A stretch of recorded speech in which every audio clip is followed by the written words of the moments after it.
La situation des chrétiens en Corée du Nord est un sujet complexe et rarement abordé de nos jours. Ce pays, connu pour son régime fermé, est le théâtre de graves violations des droits de l'homme, surtout contre ceux qui professent la foi chrétienne. Cet article vous invite à explorer les profondeurs d'un pays où exprimer ses croyances religieuses peut être extrêmement dangereux.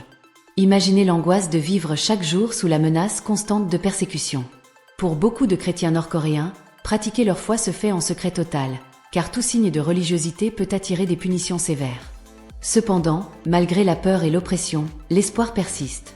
Certains prennent le risque de défier les restrictions pour garder leur spiritualité vivante. Autrefois, Pyongyang, la capitale, était connue comme la Jérusalem de l'Orient et au début du XXe siècle, avec plus de 2000 églises actives.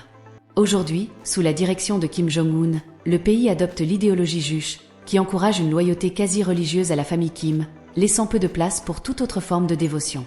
Dans ce contexte, les chrétiens sont obligés de pratiquer leur foi en secret, luttant pour préserver leurs traditions dans un environnement qui ne tolère pas les divergences. Avant d'entrer dans le sujet d'aujourd'hui, je vous demande de liker cette vidéo pour aider à la diffusion et pour que plus de gens puissent être informés sur ces sujets importants. Si vous n'êtes pas encore abonné à la chaîne, abonnez-vous et activez la cloche pour ne manquer aucune de nos futures vidéos. Aujourd'hui, nous allons parler de la dure réalité des chrétiens en Corée du Nord, où le christianisme est perçu comme une menace pour le régime. Être identifié comme chrétien ou montrer de l'intérêt pour Jésus ou la Bible peut faire de vous une cible. Même dans ces conditions extrêmes, la foi chrétienne continue de se propager dans le pays. Des méthodes innovantes, comme les émissions de radio en ondes courtes et des évangélistes courageux qui risquent leur vie pour introduire clandestinement des Bibles et des matériels religieux, sont utilisées pour maintenir la flamme de la foi vivante. La Corée du Nord reste un endroit où la liberté religieuse est sévèrement restreinte, mais où l'espoir et la foi persistent, alimentés par le courage de ceux qui refusent d'abandonner leurs croyances. Quel est le coût de la foi chrétienne en Corée du Nord ? Être surpris en train de pratiquer le christianisme dans ce pays peut être fatal. De nombreux fidèles finissent dans des camps de travaux forcés, où ils sont traités comme des prisonniers politiques. Dans ces conditions, ils subissent des tortures et un travail épuisant auquel peu survivent, tandis que d'autres sont exécutés immédiatement. Leurs familles connaissent souvent des sorts similaires. On estime que des dizaines de milliers de chrétiens souffrent dans des camps de travail forcés en Corée du Nord. Les chrétiens en Corée du Nord vivent dans des conditions extrêmement oppressives et ne peuvent pas pratiquer leur foi librement. Organiser des cultes est impensable, et ceux qui veulent se réunir pour des activités religieuses doivent le faire en secret, prenant de grands risques. Lors d'un incident récent, en mai 2023, 5 membres d'une même famille ont été arrêtés alors qu'ils participaient à une réunion de prière et d'étude de la Bible chez eux. Pendant l'opération, des matériaux chrétiens ont été saisis. Ces réunions avaient lieu chaque semaine, mais ont été interrompues après qu'un informateur ait dénoncé le groupe aux autorités.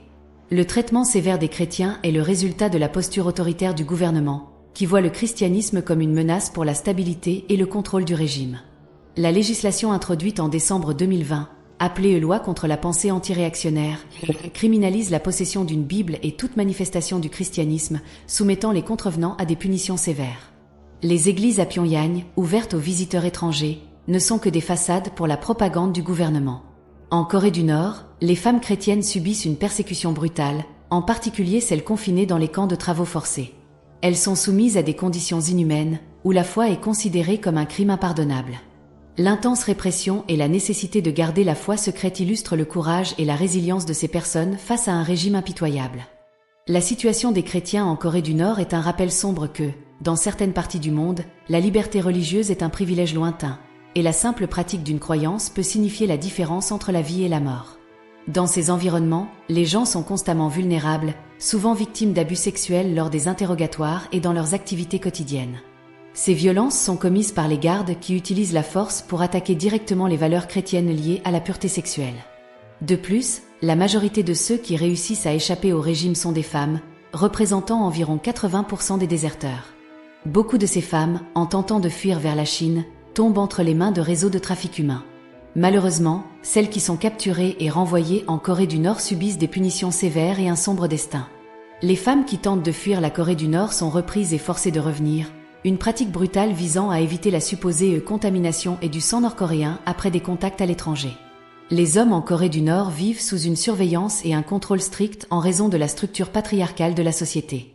Le régime exige que tous les hommes se rendent sur leur lieu de travail désigné, ce qui rend particulièrement difficile pour eux de s'échapper du pays. Un témoignage d'un ancien soldat souligne que la responsabilité des associations indésirables retombe lourdement sur la lignée masculine. Cela signifie que, dans les familles chrétiennes, les fils subissent des punitions plus sévères que les épouses et les filles. De plus, le service militaire, qui est obligatoire et dure 10 ans à partir de 17 ans, est une période où tout lien familial avec le christianisme peut être révélé. S'ils sont découverts, ces hommes sont empêchés d'intégrer le parti politique et sont relégués aux postes les plus bas dans les universités et les lieux de travail. Les chrétiens découverts subissent des persécutions implacables tant de la part du gouvernement que de la communauté, qui agit souvent comme informatrice de l'État. En Corée du Nord, la persécution des chrétiens est si sévère que même ceux qui ont connaissance des pratiques chrétiennes et choisissent de ne pas les dénoncer au gouvernement sont traités comme des traîtres. Suivre la foi chrétienne dans ce pays implique des risques extrêmes. Les chrétiens sont souvent emprisonnés dans des prisons et des camps de travail forcés, où ils affrontent des conditions inhumaines comme la faim, le travail excessif et la torture. Ce scénario terrifiant illustre la réalité cruelle que vivent ceux qui tentent de pratiquer leur foi ou d'échapper au régime oppressif. Les histoires de souffrance et de résistance montrent la lutte profonde pour la liberté dans un environnement où l'espoir est constamment menacé.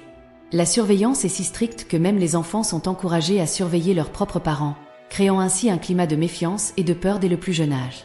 Par conséquent, les chrétiens doivent être extrêmement prudents dans leurs conversations et leurs pratiques religieuses, même dans leur manière de prier. Si quelqu'un est identifié comme chrétien, ce n'est pas seulement l'individu qui souffre.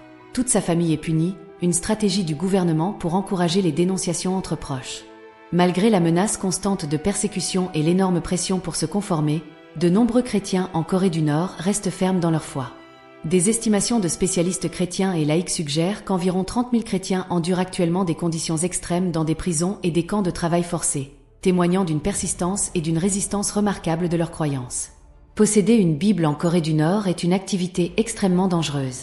Pourtant, certains chrétiens courageux s'efforcent de répandre les Écritures dans un pays où peu de gens ont accès à la parole de Dieu en raison des restrictions impitoyables du régime. La plupart des fidèles, qui pratiquent leur foi en secret, ont découvert que mémoriser les textes sacrés est la manière la plus sûre et la plus efficace de préserver ces enseignements. Cet effort n'est pas seulement un acte de dévotion, mais aussi un appel à la compassion. Les histoires de courage et de résilience de ces chrétiens courageux sont des leçons qui transcendent les barrières culturelles et religieuses. Elles nous invitent à nous unir à eux, non seulement dans leur lutte, mais aussi dans leurs aspirations à la justice et à la liberté. Je vous invite à partager ce message et à éclairer les ombres de l'oppression. Levons ensemble nos voix pour défendre la liberté religieuse et être un phare d'espoir dans un monde souvent obscurci par la persécution. N'oubliez pas de partager ce contenu, de liker, de vous abonner et de commenter pour continuer à recevoir des histoires qui renforcent notre foi et notre esprit. Que Dieu vous bénisse dans cette démarche.